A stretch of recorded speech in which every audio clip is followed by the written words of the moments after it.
Isa ako doon na naniniwala na tanga ang Congress, kaya gusto ko kayong isara. Putragis kayo, mga hinayupa kayo. Putanan nyo, yung pera na 125 million, compare mo sa trilyon. Mahinayupa kayo, 5.7 trillion. Samantalang yung inyong travel expenses, mga hinayupa kayo, 2 billion yun. Ang nagastos nyo lang, 39 million. Oh, nasaan yung 1.6 billion? No? Mga hinayupa kayo. You see, kaya kayo bulok, no? Congress, kaya kayo bulok.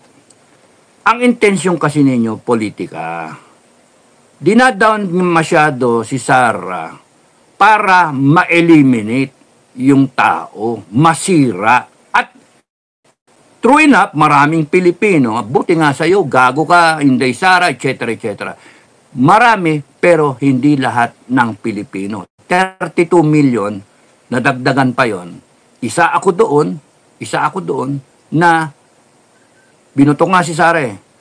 Isa ako doon na naniniwala na tanga ang Congress, kaya gusto ko kayong isara. Putragis kayo, mga hinayupa kayo. Gusto ko kayo isara. Pag ako may pagkakataon, isasara ko talaga kayo, papadlakan ko yan.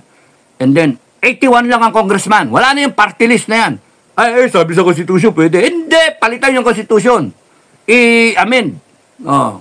Gaano ka gagamitin yung konstitusyon namin? Gagamitin ninyo sa amin yung konstitusyon. Gago. Tapos noon huwag nyo kaming binobola. Kayong mga halimaw kayo sa Congress. So, ang intention ninyo kuno na sinasabi nyo, the people have the right to know how the funds are being spent. Ay, galing! Naniniwala ako sa inyo, Congressman. Naniniwala ako sa inyo. Bow. Putanan nyo, yung pera na 125 million, compare mo sa trilyon. Mahinayupa kayo, 5.7 trillion na budget.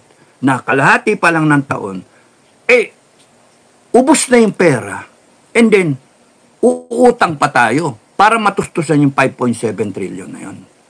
Ang kikitain lang natin is more or less kalahati. Or thereabout, 60%. No? Puta. So, kunyari, kahit kitain na lang natin 4 trillion. So, yung 2 trillion, utang. Nanto ko kayo. Tapos, kung gumastos kayo ng pera, kala ninyo kung sino kayo. Kung mag-resolution 10 kayo, liquidation by certification kayo, and then bigla kayong magla-live at gusto nyo ipakita sa public, baguhin yung sentiment ng tao, portray a BP Sara na tarantado. Kayo yung tarantado. Kitang-kita. May mga relo pa kayong ganyan. Putaragis kayo, hayop kayo. Masara sana kayo.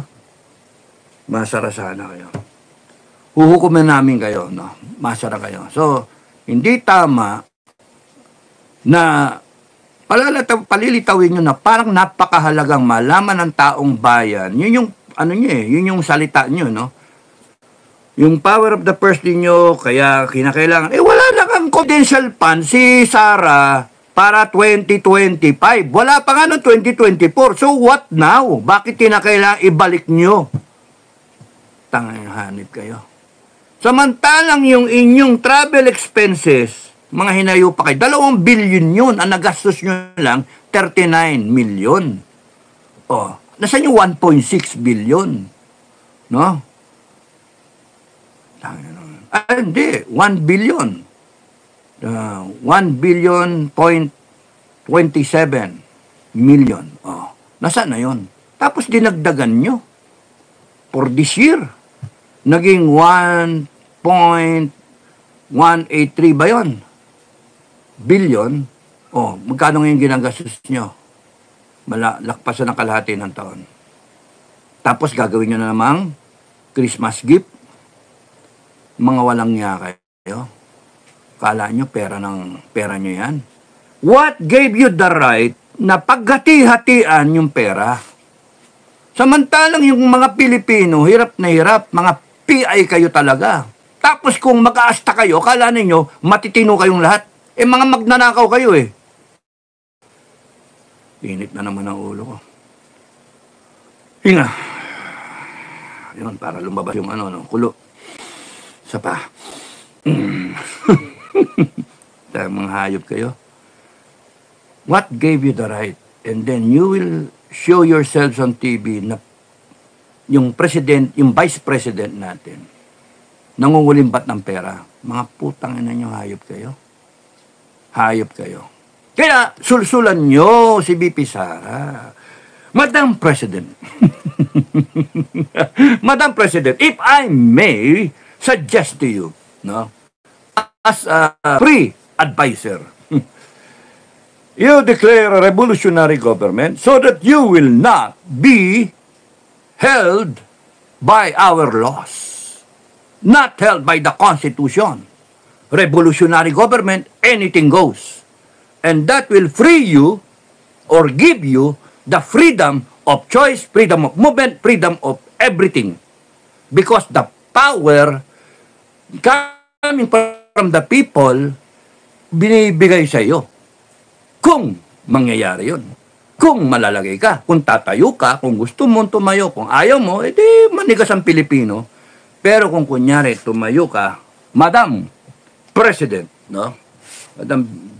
Madam Inday, kung tumayo ka, declare ka ng revolutionary government para pwede mong i-amend yung Constitution. Susuportahan ka namin. Susuportahan ka ng taong bayan. Basta sinabi mo, go! Pag sinabi mo, death penalty, ura-urada, bungko na, support, yay, yay, kami. Ako na ang Verdugo, si Metran, ang dami, mga commander, ang dami, buong FGF. Yung mga FGF. Dossier ang kailangan, ha? Dossier, no? Kung sino man yung mga politiko, pinakamababa, barangay captain, pataas, no? Kung sino yung kurakot, maintain an OB, and then, hihingin ko yan sa national, na hihingin namin yan. Ipapanik nyo sa amin. May mga nagbibigay na sa akin, mga commander. May mga gigil na po. Mga commander. May mga gigil na commander. Sir, ito, ganyan-ganyan. Si ganito. Pucha. Hindi na akong sasabi, malalaman ko saan lugar eh. Gigil, nagbibigay. Basta, I don't give a damn kung sino siya. No? I don't give a damn. Basta, kurakot siya, may ebidensya, merong, ibabangga lang natin sa salin yung kanyang ari-arian or ng pamilya. Madali yun, matrace. Madali yun. Madali yan. Ngayon, kung revolutionary government, anong bank secrecy, hindi, buksan lahat yan. Tantado kayo. Pati kayo, kukuntsaba. Hindi pwede yung mga bangko, mga secrecy. Pinag-uusapan dito, dangal ng bansa, yung future ng bansa. Na? Ang paghuhukom ang pinag-uusapan dito. Okay. So, sana nga, you declare revolutionary government, Madam President. Nasa iyo naman yun eh.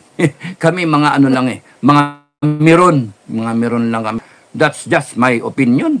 Because kung meron ka revolutionary government, Madam President, you can order the armed forces and the PNP to check each other. Retire kayo. Gago ka. Retire ka na.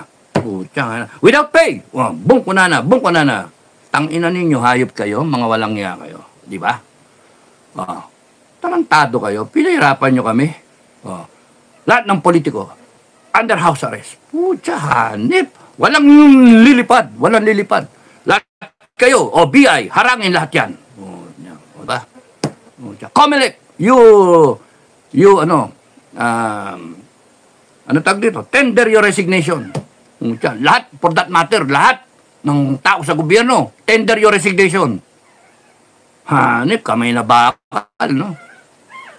Revolutionary government. Ay, nako. Pwede naman tame na revolutionary government. Pero ako, walang yung revolutionary government ako eh. Yung magan eh, no? Magan. Ang standard eh. Putang yung matapos nyo magpasasa kayo, mga hinayo pa kayo. Wrath of the Filipino people, no?